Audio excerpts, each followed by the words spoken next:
Roma fue fundada en el año 753 a.C., y se llamó así por su primer monarca, Rómulo. La medicina romana estaba muy influenciada por la medicina griega. Al principio no existía la profesión como tal y las enfermedades se curaban con plantas medicinales prescritas por el pater familias. También era usado el incubatio. El enfermo pasaba la noche en el templo del dios sanador, que en sueños le indicaba los pasos a seguir para sanar.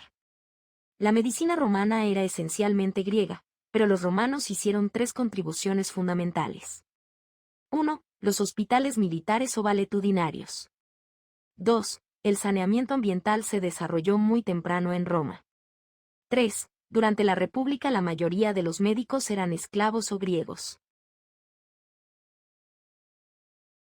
Plinio el Viejo 23 a 79. Todo su saber quedó reunido en una obra enciclopédica, que es para nosotros una recopilación valiosísima del conocimiento del que se disponía en el siglo I después de Cristo y de la visión del propio Plinio sobre multitud de temas. Es la Naturalis Historia, obra por la que sin duda será siempre recordado. Historia Natural es una enciclopedia escrita en latín por el procurador imperial romano Plinio el Viejo, obra que pretendía abarcar todo el conocimiento que en ese momento se tenía. Celso, 25 a.C., 50 después de Cristo. Obra, de medicina, presenta una visión integral y sumamente didáctica sobre el saber médico alcanzado para esa época en el mundo romano. Su importancia histórica se acrecienta además por haber sido esta obra de valiosísima ayuda para el mejor conocimiento que poseemos sobre la escuela alejandrina. El libro fue escrito, no en la lengua griega, que era el idioma académico de uso habitual en esa época, sino en un latín de un extraordinario valor literario de medicina. Es un tratado médico del siglo I de Aulus Cornelius Celsus. Y Erasistrato 310-250 a.C. Erasistrato es considerado el primer patólogo. Dijo que el mecanismo patológico más importante era la plétora, la superabundancia de sangre y materias alimentarias en las venas, por lo que éstas se hinchaban y rompían, la sangre obstruía las arterias y el aire no podía fluir normalmente. Erasistratus describió exactamente la estructura del cerebro, comparando los cerebros de seres humanos y de otros animales incluyendo las cavidades y las membranas, e hizo una distinción entre cerebro y cerebelo. Él vio el cerebro y no al corazón, como hasta entonces se creía, la base de la inteligencia. Erasistratus de Ceos concluyó que un mayor número de giros del cerebro daba lugar a mayor inteligencia. Él también describió exactamente la estructura y la función de los músculos gástricos y observó la diferencia entre los nervios motores y sensoriales. Erasistratus entendía que el corazón servía como una bomba, dilatando las arterias, describió y explicó el funcionamiento de las válvulas atrioventriculares derecha e izquierda.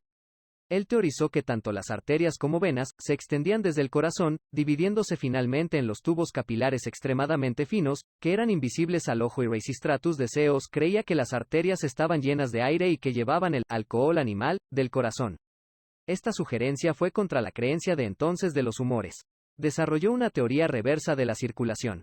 Se le atribuye a Erasistratus la primera descripción del ritmo cardíaco, después de curar a Nicanor, hijo del rey Selenucus I, midiéndole las palpitaciones del corazón, por lo que algunos lo consideran padre de. Estableció el nexo entre la afección mórbida en una víscera y su consecuencia clínica, mediante la observación y asociación entre el endurecimiento del hígado y la ascitis, Puigbo. Sin embargo, Erasistratus creía que el hígado formaba la sangre y la llevaba directo al corazón que, a su vez, lo bombeaba a los pulmones y de allí al resto de los órganos del cuerpo. Erasistratus también creyó en un pneuma, un alcohol animal vital, que fluye a través de los pulmones, al lado izquierdo del corazón y que este neuma era bombeado a través de las arterias al resto del cuerpo. Los nervios, según Erasistratus, llevaban otra forma de neuma.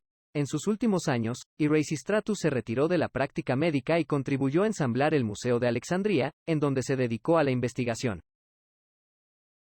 Galeno 129-216 después de Cristo egresado de Cnido, la enfermedad es más importante que el enfermo. Como seguidor de Platón, Galeno consideraba que el organismo estaba gobernado por 3 órganos. 1. El hígado, alma concupiscible, donde se elaboraba el neuma físico, la sangre venosa, que se distribuía por las venas. 2. El corazón, alma irascible, donde se originaba el neuma vital, sangre arterial, distribuido por las arterias. 3. El cerebro, alma racional, centro del neuma psíquico difundido por los nervios. Como seguidor de Aristóteles, Galeno consideraba al organismo como una máquina maravillosa y perfecta, que no podía igualar ni soñar ningún arte humano, porque esta maravilla había sido creada por el Artífice Supremo para una finalidad suprema. Demostró las funciones del riñón y de la vejiga. obra de 17 libros acerca de la unidad de las partes del cuerpo humano, ley de los contrarios. La enfermedad se cura con lo opuesto. La medicina árabe nació como consecuencia de la asimilación y recreación de la medicina helenística, en particular de la galénica, alcanzó su cumbre en los siglos X, XII y, después del siglo XIII, perdió toda capacidad creativa. Sin embargo, logró actuar como un acicate para la medicina europea medieval. Los primeros pueblos somitas que habitaban la península de Arabia fueron desarrolladores de un tipo de tratamiento medicinal primitivo empírico mágico como ayuda al enfermo. Por ahí del año 570 después de Cristo nace Mahoma, un personaje clave para la creación y desarrollo de la comunidad musulmana y religión islámica. Se dice que Mahoma, a la edad de 40 años, mientras meditaba en la cueva de Hire, en las afueras de la Meca, recibió la revelación de Alá. Alá le habría trasladado alrededor de 6.232 versos sagrados que debía difundir para salvar al ser humano del infierno, lo que posteriormente plasmaría en su libro, el Corán. Entre esta gran cantidad de versos, Alá le habría revelado fórmulas sobre la salud e higiene. Posteriormente, con el pasar del tiempo, el Islam liderado por Mahoma fue adquiriendo un mayor porcentaje de seguidores mismos que profetizaban la palabra de Alá mediante el Corán. Antes de que el mensaje de Mahoma se extendiera más allá de la península arábiga, los árabes ya contaban con una primera cultura médica, llamada islámica o profética, por ser su protagonista Mahoma, la cual se guiaba por los mandatos del Corán. Arcaica y piadosa, abunda en exhortaciones genéricas. Dice, por ejemplo, haced uso de tratamientos médicos, pues Dios no ha creado enfermedad ninguna sin disponer un remedio para ella, con la excepción de una sola enfermedad, la vejez. Con la expansión del Islam cayeron bajo dominio musulmán las ciudades donde se cultivaba la ciencia griega que había irradiado desde el foco de Alejandría, Edesa y Nisibis, en la Siria bizantina, y Gundizapur, en la Persia sasánida. A esta última ciudad se habían dirigido los médicos griegos después de que, en el año 529, el emperador Justiniano cerrase la Academia de Atenas. Y también se instalaron allí médicos cristianos de credo nestoriano, a quien los bizantinos habían expulsado de Edesa porque su fe era contraria a la ortodoxia religiosa.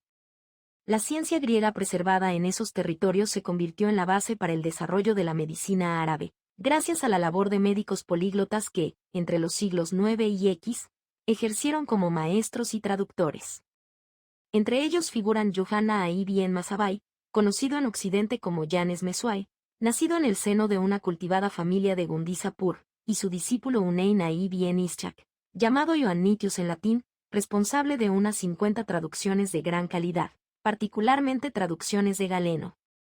Ambos eran cristianos nestorianos, comunidad de habla siríaca cuya lengua era muy parecida al árabe, lo que facilitaba la traducción de textos griegos.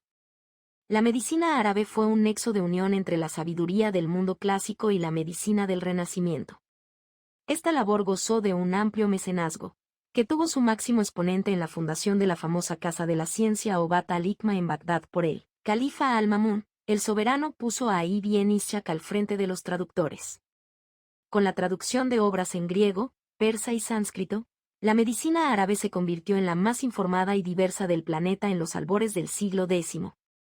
Sabios paganos, cristianos, judíos, hindúes y muchos otros adoptaron el árabe como lengua científica. Es decir, médicos de distintas creencias trabajaron juntos, discutiendo y estudiando en árabe. Al-Razi, 850 Rey, Persia 925 después de Cristo, Razes para los latinos. Iraní polifacético y experto farmacólogo, que vivió en la corte, dirigió el Gran Hospital de Bagdad y escribió casi 200 obras. Se le atribuye el uso del yeso. Con la adicción de agua a un polvo de sulfato cálcico deshidratado se producía un material. El uso del yeso en el siglo X fue un avance significativo.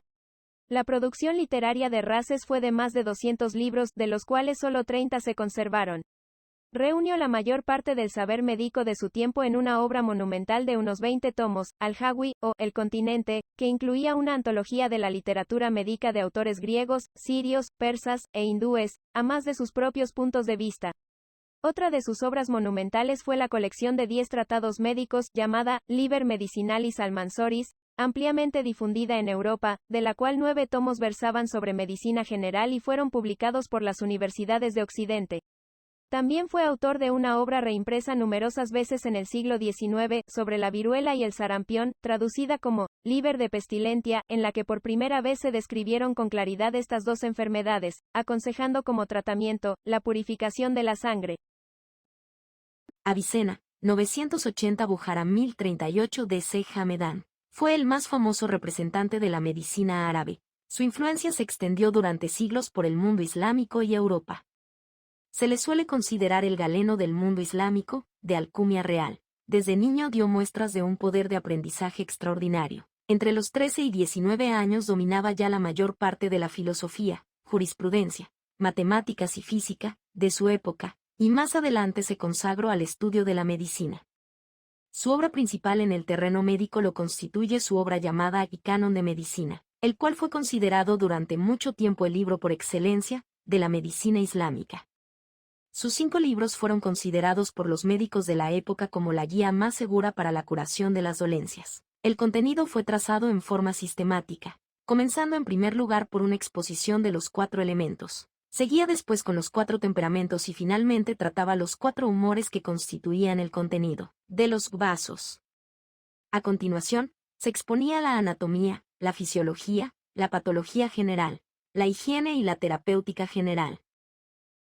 Averroes, 1126 a 1198, se hizo famoso por sus doctrinas filosóficas que, al incorporar al aristotelismo a la filosofía islámica, hizo que se cimbraran los espigados minaretes de las mezquitas, para después amenazar en forma peligrosa la ortodoxia católica. Su obra fue llamada El Gran Comento de Aristóteles. En ella acentuó el contraste entre la razón y la fe, la filosofía y la religión y negó la inmortalidad de las almas individuales.